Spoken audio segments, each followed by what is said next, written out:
Hello, everyone. Are you having a good time? Fantastic. We're Pretty busy today, huh? You look amazing. It's really great to be here. So thank you very much for being here. Here we have Martine. Hi, everyone. And Martine and I met here actually a year ago, because we met here at Pulse last year. And ever since, we've been inseparable. And, and we've gone down the same journey path, really, because we're both trying to do our little bit to contribute towards customer success here in Europe. And we've both set up our own consultancy companies. And we consider ourselves as partners. And so we help each other, because as we saw this morning with the keynote from Dan, with customer success, we're all learning, we're all experimenting. So we're doing this together, helping each other, in order to help the customer success movement here in Europe. So there we are. And in fact, Martine, she'll be following up because I'm going to be talking about customer journeys. We're going to go on a journey together. And Martine, afterwards, in the session just after this, she'll be zooming in onto a small part of that customer journey, the internal part. And it's a very fun part because it's where the sales teams and the customer success teams get together. So I really encourage you to stay on for that as well. Okay. Handoffs, yes. Yeah. Great. So are you ready to journey? Yeah. Fantastic. So this is me, Captain Popeye Sue. And in fact, I founded Customer Success Europe, co-founded with Peter Lyon, who's just here sitting on the front seat here. Wave, Peter. There's Peter Lyon. And the idea of Customer Success Europe is to really get customer success folks like yourselves to get together to exchange. As I said, we are experimenting. And so what we want for people to do is to learn and share from their best practices, from their experiments. You don't go and learn customer success in universities or a business school. You have to get on the job and learn on the job. So that's what we're doing. So we've had 4 events so far, all of which have been taking place in Dublin. And the next one will take place here in London. So if you're interested, save the date. It's on the 15th of March. So you're all welcome to be part of that. So as you can see, we have a boat here, a ship, which I've renamed, rebaptized this, HMS Boomerang, because we're going to be taking a new spin on customer journey mapping. So excuse the pun there. We'll have several maritime references during this, so I hope you're not seasick, because I actually love the sea and I love boats. So sorry for that. So let's go forward. What we intend to do at the end of this session, our destination for this session today, is for all of us to be hands on deck and to be actually creating together a customer journey. So in order to get to that destination, we need to take these following steps. So first of all, well, what's a customer journey? Why do a customer journey? What's it all about? What are the challenges that we are facing as customer success folks in order to map out customer journeys? And then I'll be showing you a framework that I put together, which has 7 building blocks for constructing a customer journey for customer success folks. And then we'll be boomeranging, because I have this notion of boomerang customer journey. So it'll be a very full of, let's say, different pictures, different visuals, as if we're going on a journey. So you have lots of different visuals to help you see what I'm referring to. Okay? So you ready to boomerang? Some of you have probably seen customer journey maps that look something like this, all shapes and forms, sizes, colors, whatever. It doesn't really matter what kind of visual representation you have. What matters is that you're telling the storyboard of how you're getting your customers towards their expectations and the customer outcomes. So it doesn't matter what visual representation you have, as long as all the internal actors really know how they should be on board together as a team in order to make your customers successful. I really like this. Again, this is another picture taken from my holiday snap. So this session is like 2 in 1 because you get to see my holiday snaps as well. And this is taken from a museum in France. And this museum shows this, which I think really depicts very well what a customer journey is all about. Because this was taken from an ocean liner back in 1904 with a ship going from Le Havre in France to New York. And you can see here, it really shows how a customer journey map is really to operationalize and see a visual representation of how customers are kept on track in order to get to their final destination. The captain of this ship, Le Touraine, you can see he's actually been logging the KPIs. He's logging the longitude, he's logging the latitude. He's logging how many miles, how many knots he's actually done per day. And in the little observation, you can see he's actually detecting opportunities and risks as he's going along. So he's noting, for example, risk, icebergs ahead, risks, choppy water. And he's also noting opportunities.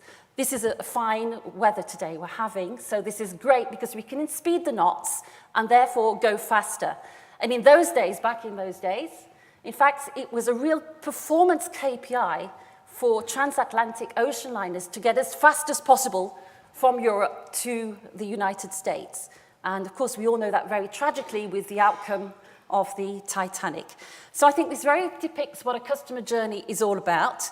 Dan Steinman, I don't know if he's in the room, but he was talking about customer success this morning being born in Europe in the 60s with the Beatles and with the Rolling Stones. And I think the captain of Le Touraine was probably one of the pioneers of customer success because he's actually doing exactly what we're doing with customer journey mapping. So to keep within the maritime theme, why do a customer journey map? Well, there are different reasons. The main reason, of course, is so that you keep your customer on track in order for them to have an optimized customer experience and to achieve their customer outcomes. And that is particularly true, we're in a world, a business world, where we have different models coming in. So you really need to be on your toes in order to know what is your competition doing, etc. The second reason, and I think this is very important, because it really, doing a customer journey map promotes internal transparency and sponsorship. And I think that's really important. It was mentioned this morning, customer success is not the responsibility of a sole department after the contract. Customer success is a responsibility of all internal actors. And doing a customer journey map enables you to really be transparent in who is responsible for what at the different stages of that life cycle. And as a consequence of that, the third reason for mapping out a customer journey is that it enables those internal actors to adjust the customer journey whenever that is necessary to do so. So if you've mapped it out and you've got it all black and white, then if there's some kind of external environmental threat which is coming in, then this enables you to adjust it where that is necessary. And then finally, the reason is, of course, to make sure that your customers are staying on track, they're staying on course, and they're not confronting any kind of risk, like, for example, Popeye here is spotting an iceberg, and it helps you really make sure that your customers stay on track, stay longer, want to invest more in your solution, and they start advocating your solution. So that's the reason, and there was some recent research done by the TSIA very recently, and which showed that out of the top performers, those top performers in that research, 100% of them had actually done a customer journey. And out of those, their retention rate was 10% higher than all the other companies who hadn't put into place a customer journey, and their expansion rate was 26% higher. So those are the reasons for really wanting to put a customer journey into place. So very quickly, what are the origins and the challenges of putting into place a customer journey? Well, I think we're often talking about customer journeys in the light of the B2C world and the customer experience. And those customer experience actors were very intent on creating a really strong brand image. Intent on creating what they called moments of truth, which were moments when the customer could decide or not whether they wanted to stay, so it's obviously in line with the retention.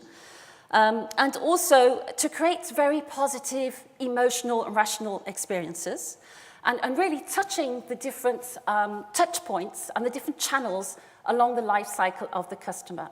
So in the customer success world where we are now, of course, those challenges are still true. But in addition, we have other ones. And the other ones are, of course, to create a proactive, really engagement with the customer all along their life cycle so that they actually meet their customer outcomes. So we're not just dealing about emotional experiences. We're dealing with results, business performance results. And that's one of the main challenges, how to measure those business results. And then, of course, how to scale all that and how to combine the human touch, the human engagement, with the automated engagement. And that's always very difficult. And then, of course, you know, in your client base, not all your clients are moving and performing at the same pace. So you have some clients who adopt and perform very quickly and others who don't. So that's a great challenge. And then probably in your high-touch enterprise accounts, you probably have several different stakeholders with different objectives, different aims, different pain points. So how do you handle all that?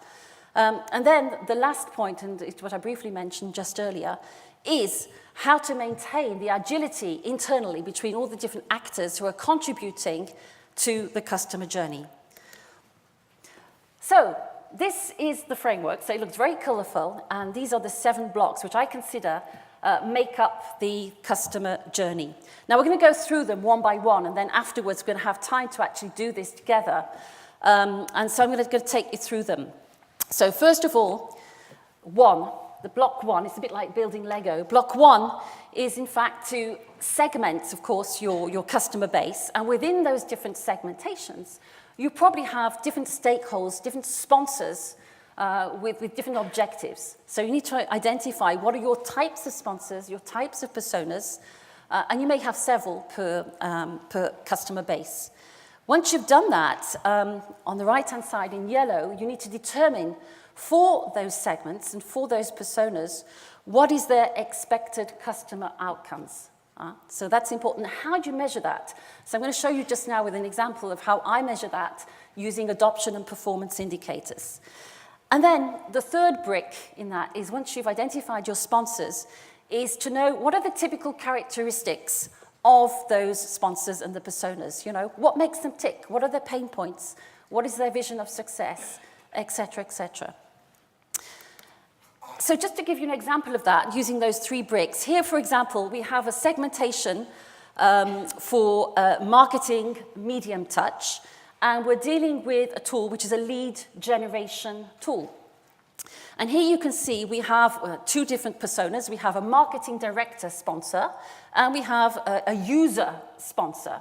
So what is important, of course, is when you're mapping out that the people who are actually dealing with and engaging with, what is their role? Are they an influencer? Are they a stakeholder? Are they a sponsor? And who are the users who they're probably managing, and what are the expectations of these users? So, for example, in the yellow, this is where we come to the question of customer outcomes. You can see that for our first marketing director's persona, he or she is in fact having a customer outcome which is to increase the number of qualified leads. So how does she get there? She would need to have a performance KPI which would represent the business outcome for that goal. So for example, here, we increase the number of qualified leads for sales per month by 10%. That is a real KPI. And what she would be asking her team to do in adoption purposes would be say, okay, in order to get to that business goal, you need to identify X number of contacts by week in the tool. So that's clearly the adoption KPI, which she would be asking her team to do in order for herself to shine and succeed with her specific goal.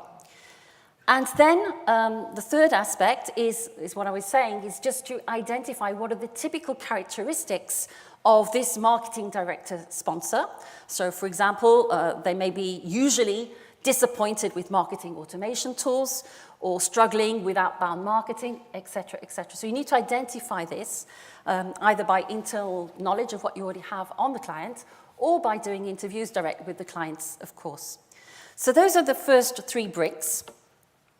And then we go on, just to show you very, very quickly, you would end up with some kind of segmentation like this. We're not going to go into detail here because you have other workshops and presentations on segmentation. But ideally, you would have a segmentation, high value, medium value, and low value. And within those segmentations, you would have the different kinds of personas who are going to be impacted by your solution. Okay? So those are the first 3 bricks. And the fourth brick This is the macro milestone, and the customer journey timeline against which your customer journey is going to be mapped. Now, I've often seen very linear representations of such customer journeys, and which personally I find very flat. You know, we're often talking about getting from A to Z, getting from the beginning to the end. And I think that's very flat and very one-directional. So I prefer to talk about customer journey mapping with this representation of a boomerang. And this boomerang, why the boomerang? Well, obviously, at the beginning, this is the typical funnel that we get with marketing and sales teams in order to bring your customer and do the first acquisition. So that's the first stage. But what's really interesting in SaaS or recurring revenue models is this boomerang effect, because in fact it's never ending. So we're not doing a customer journey map from A to Z. It's something, what goes around comes around. So with the boomerang, what is really important, all those really positive spiral effects, win-win, viral kind of situation which is going to happen because your customers have achieved their expected outcomes, because they are advocating for you, because they are expanding, because they're renewing. And this is why we have this, this boomerang representation of the customer journey map. So I'm going to go into a little bit of detail about this. So a lot of the time we see customer journey mapping with, for example, this framework, which you've probably seen because this again was something which was communicated by the TSIA. And for those of you who were here at Pulse last year, they very kindly gave us a book on this subject. So land, adopt, expand, and renew. So of course, that is a framework which is very orientated from the vendor point of view. You know, what am I going to get out of this as a vendor in terms of value? And then coming again from the TSIA, they had something which is more customer orientated.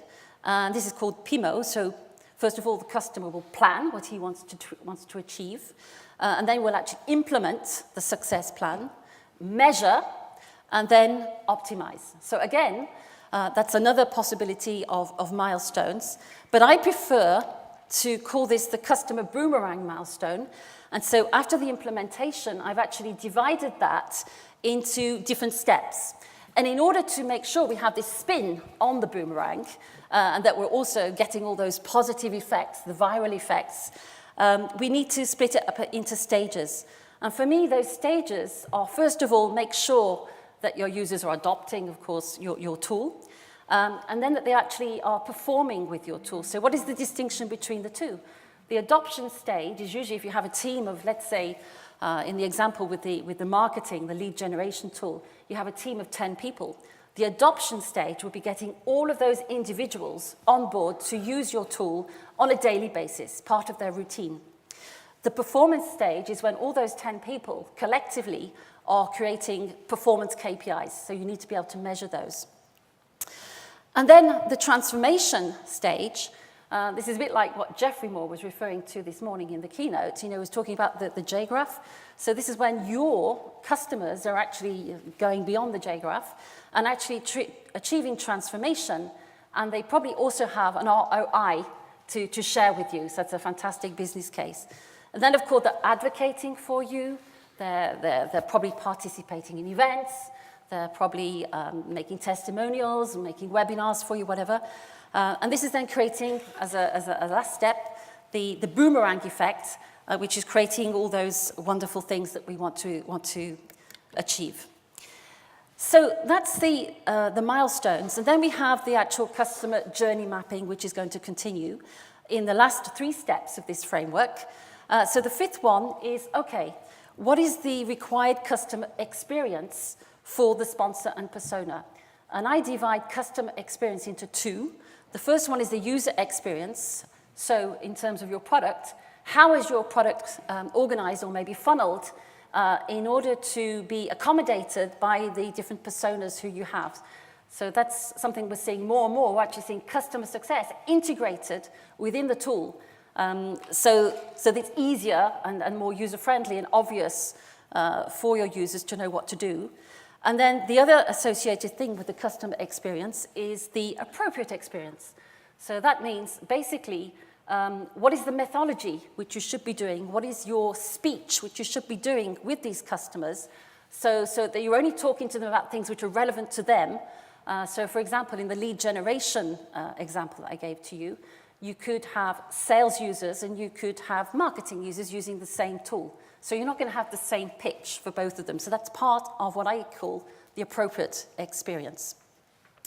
And then the sixth one, once you've done that, is to really map out your engagement model according to the segmentation and according to the persona. And within that engagement model, there are 3 different subsets. The first one is everything which you plan to be engaged from a scheduled point of view or unscheduled point of view. So unscheduled are the things you know are going to happen at some point, but you're not sure exactly when. And then, of course, you have those where you have the one-to-one touch, the personal human touch, or automated, and how you're going to scale the automated. And then, of course, all along, as we go along, like our captain of the La Touraine, we are detecting constantly risks and opportunities as we go along. And then, and only then, once you've done all that, you can see these first 6 bricks are all very customer-focused. And only then you do the last brick, which is 7, and it's when then you align all that with your internal organization, processes, and tools, and of course, the information, the data, which you'll be collecting all along.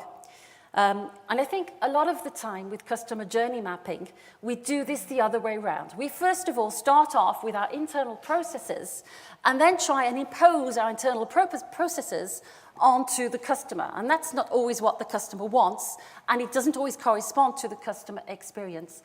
And I think it kind of reflects what Jeffrey Moore was saying this morning, and that is that we, a lot of the time we're still operating in a world where demand excess is actually exceeding the supply, and we're still thinking in this mindset of the supply chain where we're pushing out products, and as a consequence, our processes as well. So I think that's a mindset which we need to change. So I say, yeah, this is the last one I call the opt-in, and the opt-in is an acronym because obviously we want your customers to opt in for life with your solution. And so opt-in means, first of all, organization, processes, tools, and information. So that's the framework. And then, of course, all along, we're going to be continually collecting data and making consequent actions, following up from the data that we're reading.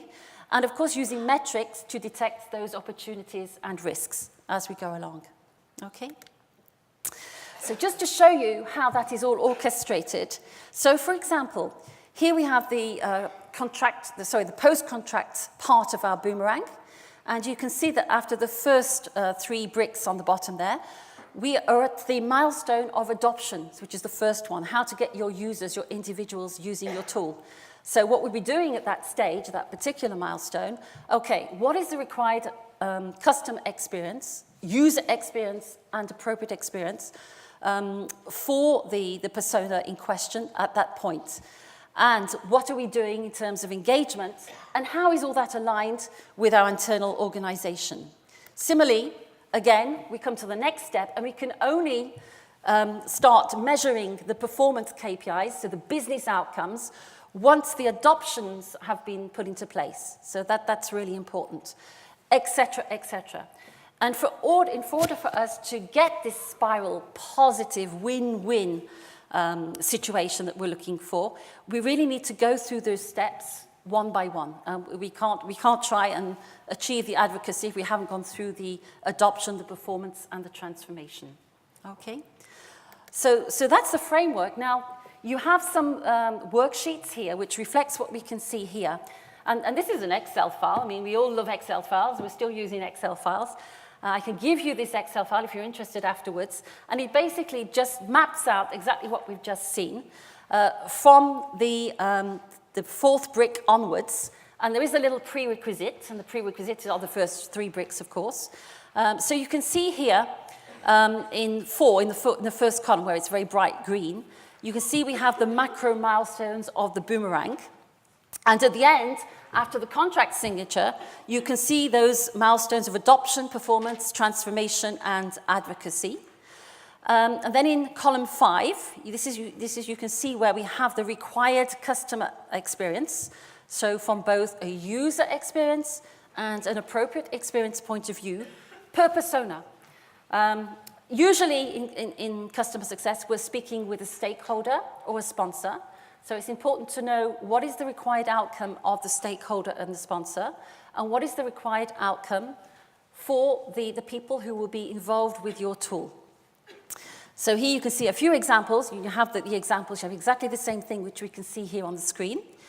And then in column 6, this is the engagement model. So you see how you'll be engaging across those different phases of the Boomerang customer journey. And in blue are all the ones which are automated, and in gray are the ones which are one-to-one. So that's how you're going to be mapping for that persona.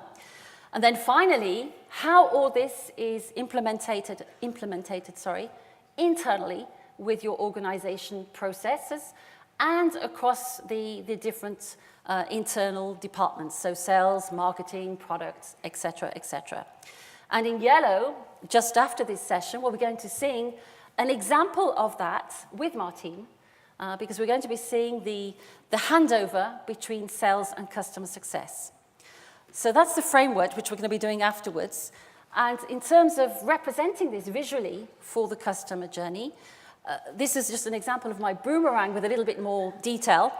Obviously, you can't really put up on the wall the Excel file which I just showed you because it's not very readable. It's something which you do internally. But it might be a good idea to have something like this on the wall so all the internal actors know exactly who's responsible for what. And on a very macro level, what are the expectations of the customer in blue and what would be done internally with our teams in black, just underneath, okay? So that's an example for marketing persona for medium touch, and you can have a Boomerang for each segment and for each persona type that you've identified. So that's how I propose to represent this visually. And then what you would do is you would be having playbooks and the processes which are then attached to this kind of macro overview and which would be documented internally. Okay? So the song for this was from U2, Where the Streets Have No Name, but I think that probably we could have had a better song, sort of Baby Come Back or something like this. So what we're going to do now is Boomerang together. So I suggest you have an example on the sheet that you've got the handouts in front of you. I suggest that you get into groups, so on the tables that you are, either as a table or in smaller groups, whatever you wish. And then at the back of that, you have an empty framework where you can work together on. And I would suggest, for simplicity, is what you could do, is probably imagine that you are a vendor of something which we all know, a CRM software, and that the persona that you have is a sales persona. And that will take us to the nice transition for the next session with Martine. And during that time, I'll be very pleased to circulate and come around, answer, or just learn from you as well, because you've probably got other ideas. So that's really important. And Martine will be joining me as well. So please go ahead. Thank you very much for your attention. Maybe I have some questions. Yes. Do you have any questions? Because I forgot to say at the very beginning, with the Slido. So I don't know if you actually used the Slido. Have you used the Slido for the questions?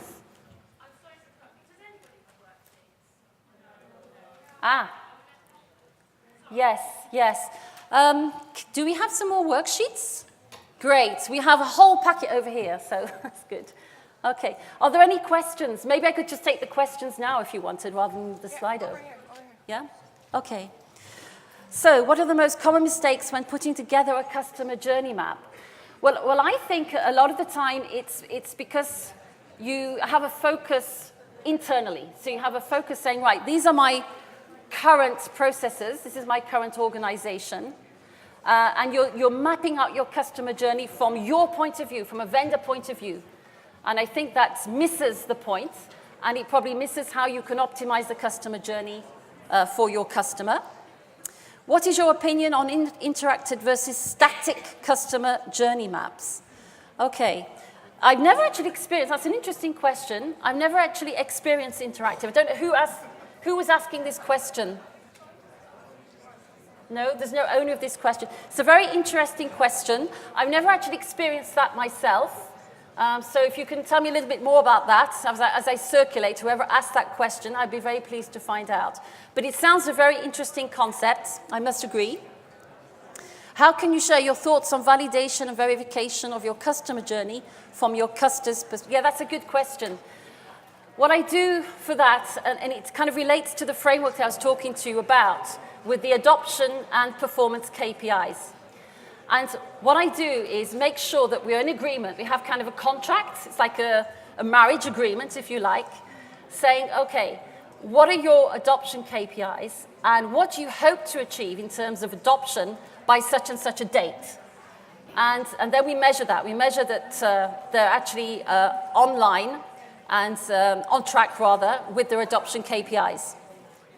And it's only then, only once they've done the adoption, that they can actually start to measure the performance KPIs. So that's what I do. What is an accepted frequency of interaction with a customer? Well, I think that really depends on the segments that you're in, and it depends on how you're going to scale that customer journey and the engagement model. So I think it really depends on what is required also with the customer in question. So if you have, for example, a customer who you can see is doing really well, adopting really well, and you can even adjust your engagement model. You can even adjust the frequency at which you're actually engaging with that customer. You know, there's no point in rolling out the red carpet for the customer if you see that they're really on track. So that's very important to keep this in mind and to scale as you go along. And you can put them in different cohorts depending on the degree of success that you can see that they're actually celebrating. So I think it really depends, and this is why you have to track them all the time in order to know where they are with their success plans. Okay? So I think now it would be a good idea if we can actually go to this hands-on exercise. We'll be circulating with Martine. So if you have any questions or any more ideas, any of your own experiences, I'd be really happy to hear those. So thank you very much and have fun.